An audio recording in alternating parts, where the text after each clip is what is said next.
Welcome to Coming Together for Sexual Health. I'm Tammy Kramer, and I'm thrilled to talk with you about the world we are creating by coming together for sexual health. And yes, the pun is intended. My background in thinking holistically about health as a facilitator and a doula helps me talk with our guests about celebrating pleasure, combating stigma, and making sexual health care both more accessible and more inclusive of the communities we serve. We're powered by nationally recognized experts in sexual health at the University of California, San Francisco, and the California Prevention Training Center. All views expressed are those of the person speaking and not of the CAPTC or their employer. Subscribe to get our latest episodes, share with your friends, and leave us a 5-star review to help more people find us. Thank you for coming together for sexual health. In honor of National Women and Girls HIV/AIDS Awareness Day, observed on March 10th, we're going to be speaking with Marnina Miller, co-executive director of the Positive Women's Network, a national organization with a membership body of women living with HIV. Enjoy the conversation.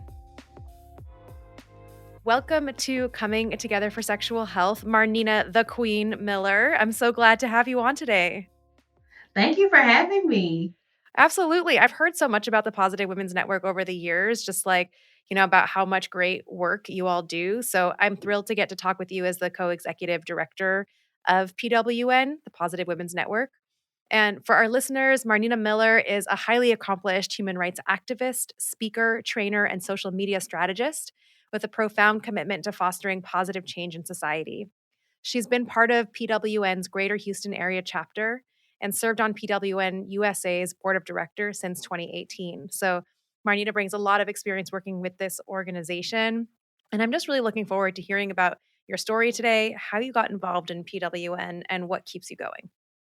So to get us started, can you tell us what is the Positive Women's Network? Positive Women's Network is a national organization led by and for women and people of trans experience living with HIV. It is really a collective movement that centers our advocacy, our empowerment, and our leadership development to fight HIV stigma, advance racial and also gender justice and economic justice, and really ensure that policies that are produced really improve the lives of people living with HIV, but really a specific focus on women living with HIV. And how long has PWN existed, and what makes it different than maybe some of the other organizations working around HIV? So, Positive Women's Network USA is the only national organization that focuses on policy advocacy for women living with HIV. We are the only member led organization of its kind in the country. We were founded in 2008, so we just had our Sweet 16 party. Woo! And so Positive Women's Network was founded by 28 dynamic women, super diverse women, women of trans experience, cisgender women, ranging from the ages all the way from 17 to 75, folks with varied disabilities, BIPOC folks, genderqueer folks. And so PWN is a big variety of women that are really centering their leadership. I imagine that creates a lot of really rich conversation and process. What's it like to work with women across this big spectrum and across the US? My passion really stems from my own lived experience as a Black woman living with HIV. And so it creates a world where we all have these empowering conversations. PWN isn't just a place of advocacy and organizing. It's also where I found my tribe, where I found my sisters, where I found friends, where I found solitude, community. It's also a place where I personally go to get a lot of my news, where and how I should be voting. It's also where I find solace, where I know that I can feel supported, and also where it's some badass activists. Sounds like a really inspiring place to be connected. Can you tell us about your experience, like what brought you to be connected with Positive Women's Network and a bit about your story? I am 35 years old. I live in Houston, Texas, and PWN came into my life back in 2016. I was newly diagnosed. I was not open about my status. It was a really dark time for me in 2016. I found out about my diagnosis in 2013. I was a freshman in college. I had just came to Houston from Michigan. I come from a really, really small town. And so being in Houston, having all this fun, experiencing all of these things was new for me. But what folks didn't tell me, especially my parents, there was no conversation around comprehensive sex education. So there wasn't conversations around condom negotiation. There wasn't conversations around PEP or PrEP. As a matter of fact, those weren't even available for usage for cisgender women in 2012, 2013 around my diagnosis.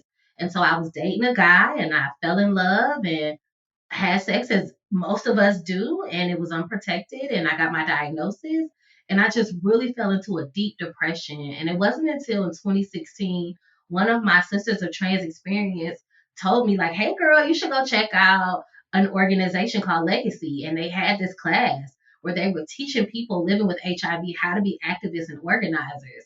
And at the time, it was a co ed space, and it was this real cool chick. Her name is Marnina. She used to be the co-executive of Positive Women's Network alongside Nana Kana. And she was just badass. She was an attorney. She was like a yoga enthusiast, red locks. She was just so cool. And I was like, if I could do anything like her, and if I could be as brave as her about my own story and my diagnosis, then Positive Women's Network must be powerful. And so when I showed up that day, I showed up with my full self. And I found all of these elders in like the HIV movement spaces, women who loved on me. And I tell people all the time that my mom raised me to be a woman, of course, but they taught me how to be a woman living with HIV and how to really stand in my own power and in my own truth, and to not let my diagnosis rule my life, but for me to control my own narrative. And so that's how I got started in PWN. It has been a lifesaver for me. I'm tearing up. Oh my goodness. I've never done that before. I'm getting chills over here as you're telling your story. So I'm feeling the power on this side of the microphone. Thank you so much for sharing in that way. I mean, it just sounds like, wow, what a space that you found for yourself. Yeah, it's not just me, it's 3,000 of us. So we are 3,000 women deep across the country. We have chapters. We have members at large, which means if you're not a part of like a localized chapter, like in Houston, we have a Houston chapter where we organize with each other, but we do have members that may not be a part of a chapter that are just considered members at large. So we have so many dynamic folks around the country. We have members in every state from Alaska to Hawaii. As a matter of fact, the other co-executive director of Positive Women's Network is in Hawaii. So we have members all across the country, and whenever I travel, I always make sure to connect with one of my sisters. It's so beautiful to have that kind of a network. If you could share a bit more about being a member, and also you mentioned that you were a policy fellow with Positive Women's Network before. Can you tell me a little bit about that experience too?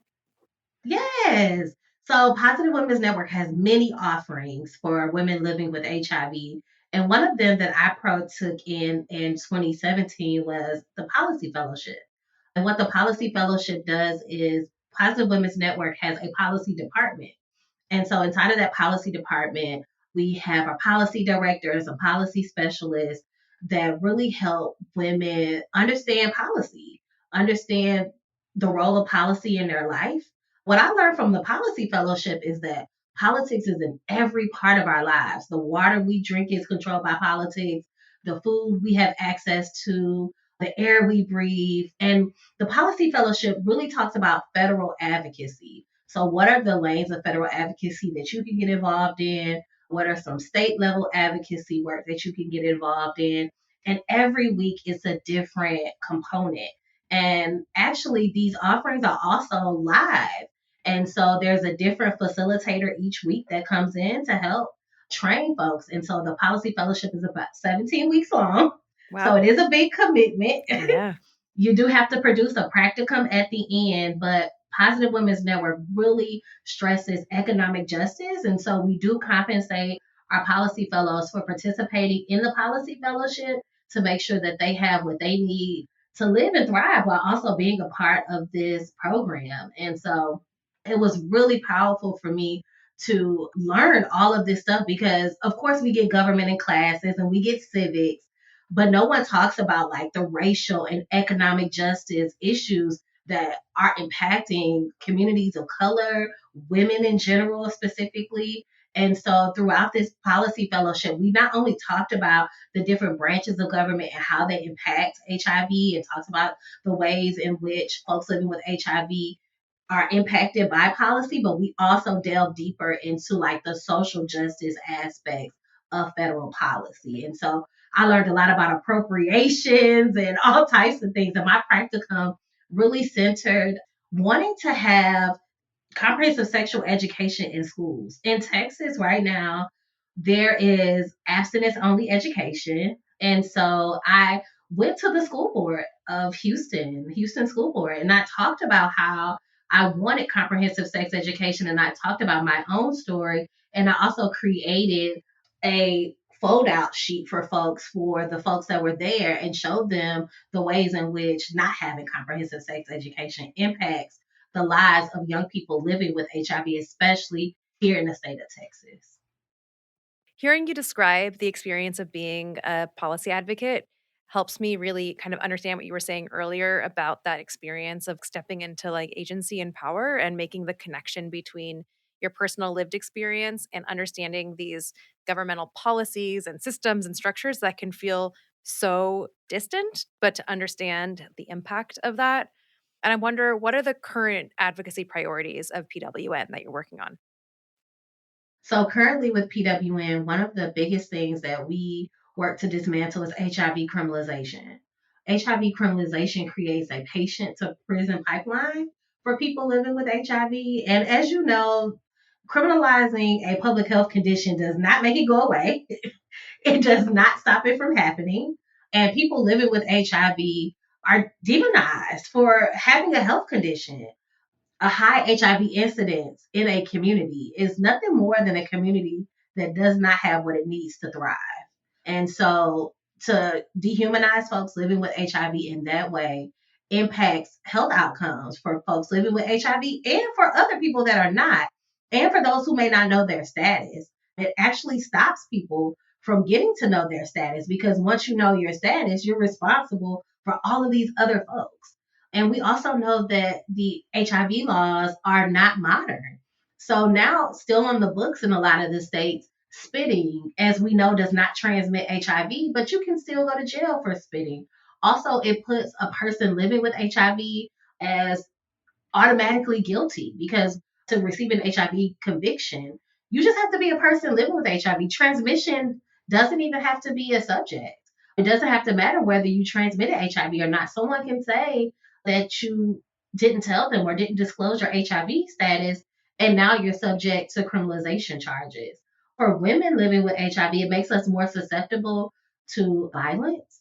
According to statistics, 70% of us will be a part of an intimate partner violence relationship in our lifetime, which is double the national average due to these HIV criminalization laws. And so a lot of these laws are outdated, and it's something that we're trying to dismantle as a practice. Another thing that we're really thinking about too is anti-trans laws. So anything that impacts folks living with HIV or those most vulnerable to an HIV diagnosis, we are combating. So anti-trans legislation that's coming down the pipelines, you see that in so many different spaces. Those are some of the things that we're trying to dismantle as well. Also, thinking about reproductive justice. We are a reproductive justice forward organization. So advocating for reproductive justice. We also host integrated voter engagement. So we have integrated voter engagement in our chapters as well. So in our Texas, Colorado, and Pennsylvania chapters, we do a lot of get out to vote efforts.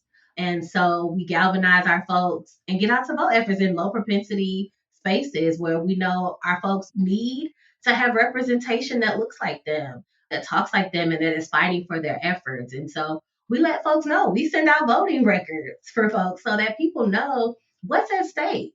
We want to make sure that our people have what they need to live and thrive, and have representation from legislators and elected officials that care about their existence. Thanks for sharing all those priorities, Marnina. There's a lot of important work that y'all are doing. And I just wanted to say personally, when I first learned about criminalization laws around having HIV and realized how much that could allow people to be targeted, how frustrating that is that these laws that are so outdated and based on really old perceptions of science, that those are even still on the books. I just appreciate the work that you all are doing around that. And I'd love to hear also specifically, like to talk a bit about Black women with HIV in the South and maybe some of the reasons that the HIV rates are high in this community, and also some of the things that you think need to be done in order to support Black women in the South. Oh, that's such a good question. So, Black women in the South really face higher HIV rates due to a combination of systematic inequalities. First of all, the South has the highest poverty rates in the country. In turn, you have limited access to healthcare. Also, you have really rural spaces who have like the limited access to healthcare. You also have this heavy burden of HIV stigma, socioeconomic factors like poverty, lack of education around prevention from the lack of access to comprehensive sex education. Also, the misogynoir, which is the misogyny that Black women face, which is rooted in racism, sexism, and it really creates like a unique challenge for Black women. Even as a whole, I don't think we have come to the terms that HIV is not a gay disease. Mm. I think that homophobia and transphobia and transmisia in Black spaces still perpetuate this idea that HIV is something that queer people get, or that sex workers contract, or you had to do something wrong or it was punitive. And also, it's the Bible Belt, right? So we know that Black folks and people of color have a really close knit relationship with their faith. And so sometimes folks see this as a way of God punishing them, or a way that people living with HIV have come to this space of living with HIV because of something they've done wrong. And really, it's what I stated earlier. It's a community that doesn't have what it needs to live and thrive. And Black women are disproportionately impacted by HIV due to all of that. Even in the HIV movement, in the HIV spaces, we still see misogyny. We still see that women are not given the same access to medication as men. There are certain HIV medicines on the market currently that are not available for folks assigned female at birth, still to this day. Yeah. So many different issues that you named. I wanted to ask next, like, how can public health more meaningfully involve and support Black women in the South, particularly around HIV? But what I'm really getting from your answer is like, it's not just public health, it's all of these different areas that overlap to create conditions that allow HIV to be transmitted and also impact the kind of care that folks living with HIV, that women living with HIV can access. Yes, I will also say that for folks in public health, hire subject matter experts, hire people living with HIV. We know what our communities need. We know what we didn't get. We know what would have helped us. And don't just hire us as like a peer support specialist or someone like a peer navigator. Hire us to help create the programming. Hire us in public health sector spaces throughout every level of implementation. We have something in the HIV movement called MIPA, the meaningful involvement of people living with HIV and AIDS, which started off at the beginning of the HIV epidemic by queer ancestors. And I don't know if I said this earlier, but I am a queer woman. And so I do know that white queer men really put in a lot of legwork in the beginning of this epidemic to make sure that people living with HIV had what they needed. And so, what I will say is that public health has kind of lost that.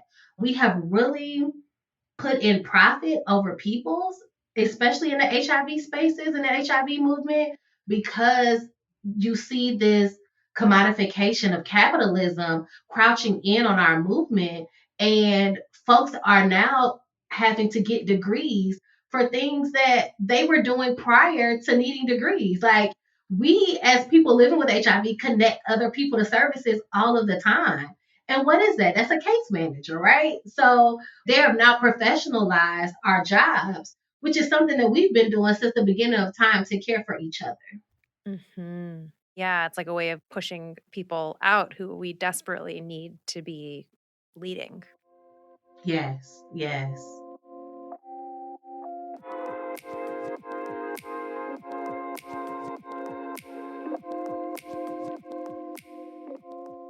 In addition to public health, can you talk a little bit about medical settings and medical care and what kinds of issues of stigma, discrimination, or access you see that you want healthcare providers who are listening to this podcast to be thinking about in providing care?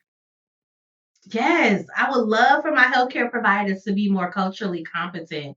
And not that you're going to know everything, right? And maybe it's not culturally competent, maybe it's cultural humility. Like continuing to be curious about the cultures around you. Black women are not a monolith. So there's a varied, wide array of a Black woman. So Hmm. we come from so many different spaces and places.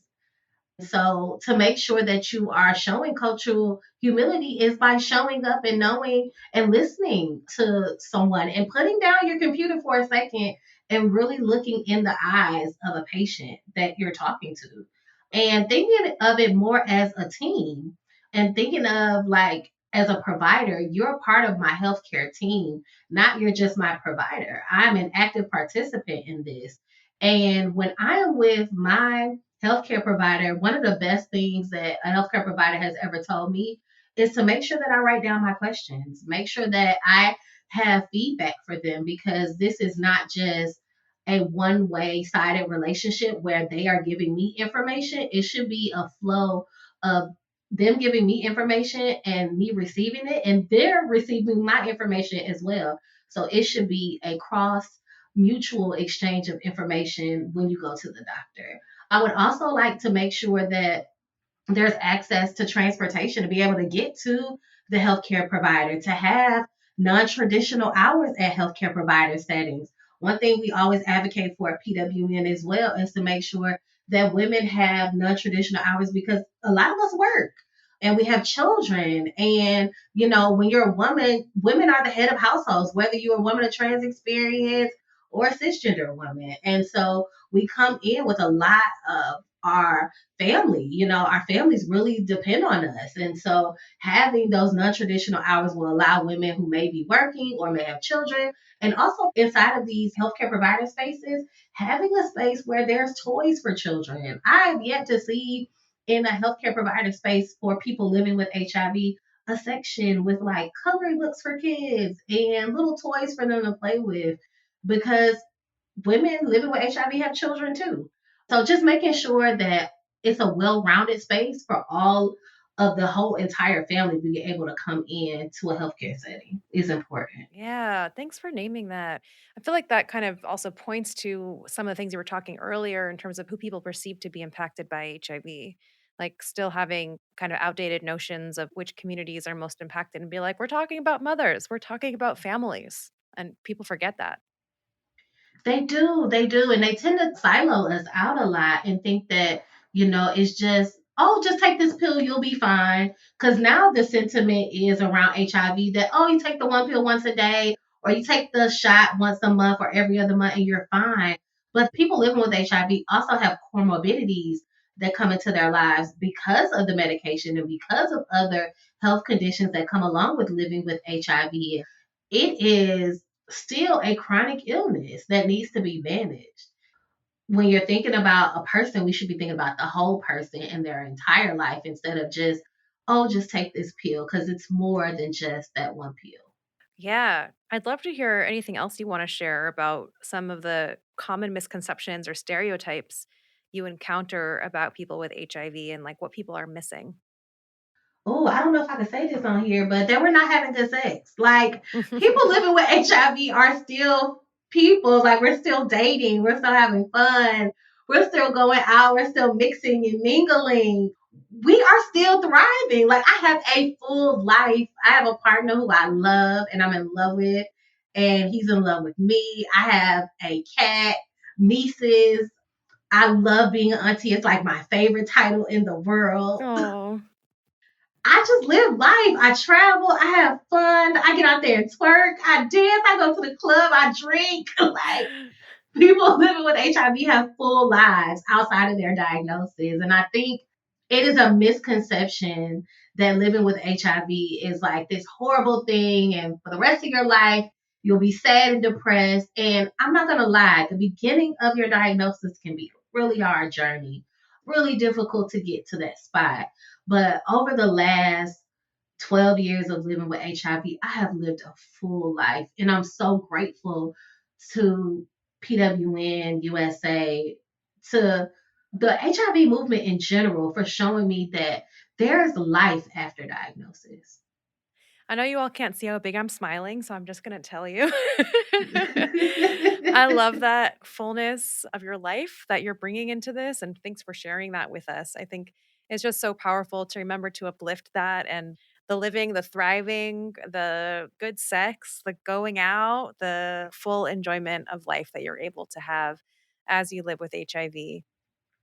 And I know I probably got you cracking up, but there are 5,000 nerve endings in your clitoris alone. Like, I tell women that all the time who say, "Oh, I'm not going to have sex anymore." Girl, no. God gave you all of those nerve endings in your clitoris for a reason. Thank You should you. still utilize them. Yes, yes, use that tool.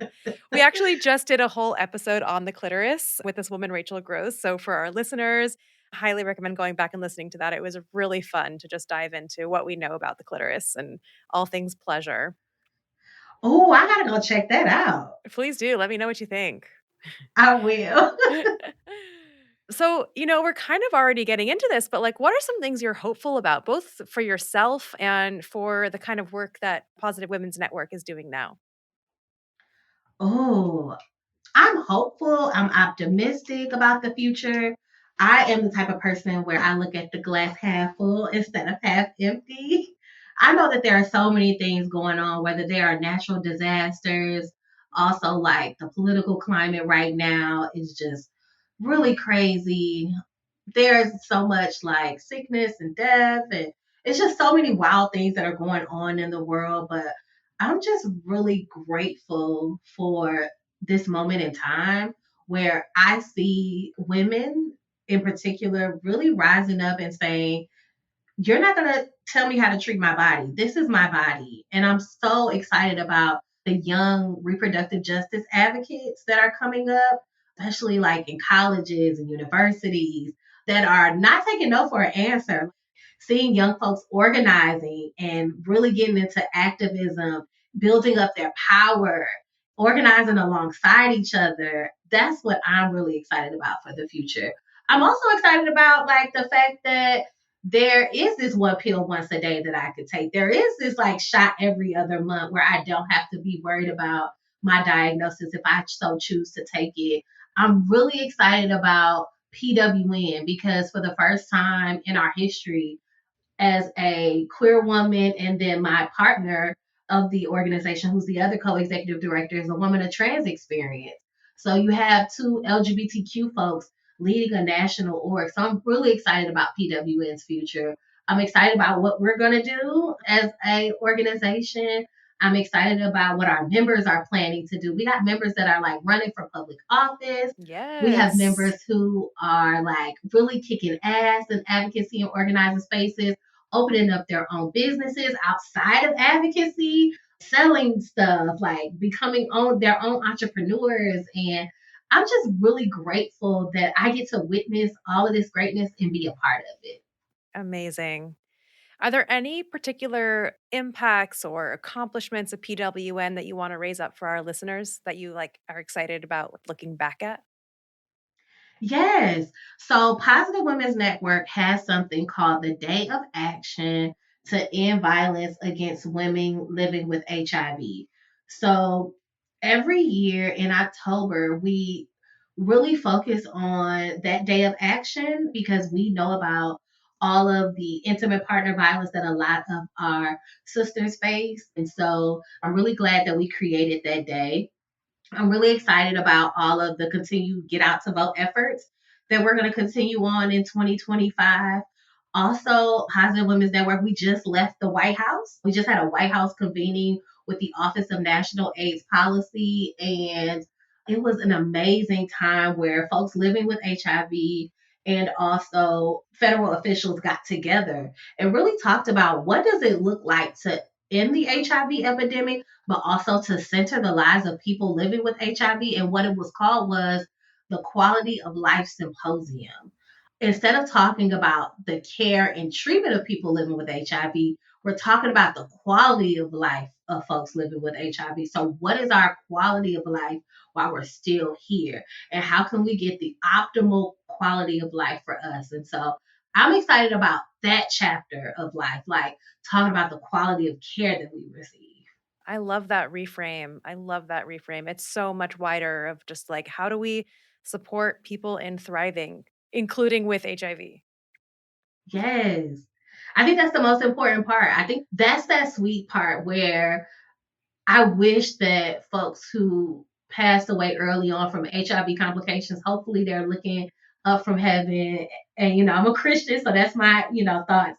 Wherever they are, hopefully they can see this and they can know that, like, we're still living out their legacies. We're still here fighting.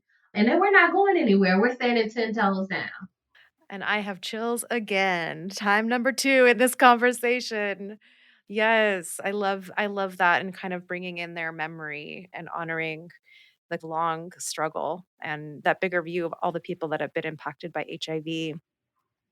Yeah, I would be remiss if I didn't bring into this conversation Katrina Haslip, who in the early 1990s, a Black woman incarcerated, was one of the biggest activists and organizers during that time for women living with HIV because women did not get to be included in the AIDS definition until 1994, like Wow. 10 years, almost Yeah. 10 years after like we knew what HIV was, that women were included in the definition. So like our symptoms and things around that, like before then, women couldn't get access to a lot of HIV services, nor could they be qualified for like Social Security because a lot of folks were dying during that time, right? So folks were getting like access to all of these social network programs and women had no access to it. But it took a woman who was incarcerated at the time, Katrina Haslip, and her community to really create this advocacy lane to tell the CDC, like, hey, you're forgetting about women. What about us? And so during her time of being incarcerated, she founded an organization that once she got out, they really advocated for women living with HIV to be included in that CDC definition of AIDS. And so through her activism and the activism of so many other folks like dandelions, who are folks that were born with HIV, or other women who, during the early days of their diagnosis, didn't have the freedom, capacity, or even like the access to be able to talk about their diagnosis freely. Those are the folks whose shoulders I stand on and I think about every day that I sit in my office. And I'm so grateful for their leadership because without them, I know I wouldn't be here. Mhm. Yeah, thanks for bringing that legacy in, that much bigger picture of the folks whose shoulders we stand on. To close out our show, I like to ask our listeners the same question, which is what's one thing you hope we can create by coming together for sexual health? Oh, that's a really juicy question. I like that. I think we could create liberation. I want liberation. That's what I want. I don't want equity. I don't want equality. I want liberation. I want to be free of HIV stigma. I want to be free of capitalism. I want to be free of racism and sexism and homophobia and transmissy and transphobia. Like, I want freedom. I want liberation for all of us. I want all of us to have that freedom, but in particular, I want women living with HIV to be liberated and to have liberation in the ways that they see fit, in whatever way that is, and whatever that looks like. I want them to be free. Beautiful. Thank you so much, Marnina, for sharing your vision, your wisdom, your story, and for really bringing yourself to this conversation. I really am moved and I'm excited to hear what our listeners think and how your story touches them too. Thank you so much for having me, Tammy. I really had a good time talking to you. Oh, me too. Thanks for listening, and please follow and rate us wherever you get your podcasts to help more people find us. And hey, how about sharing this with a friend or a colleague you'd like to talk with about sexual health? Check out the show notes for the resources mentioned in this episode and the transcript of the show. Connect with us on Instagram at Coming Together Pod, on X at California PTC, and at comingtogetherpod.com. This podcast is produced by me, Tammy Kramer, with our co-producer and editor, Isaiah Ashburn, brought to you by the California Prevention Training Center. We're based at the University of California, San Francisco, and would like to acknowledge the Ramaytush Ohlone people, the traditional custodians of the land that UCSF sits upon. Thank you for coming together for sexual health.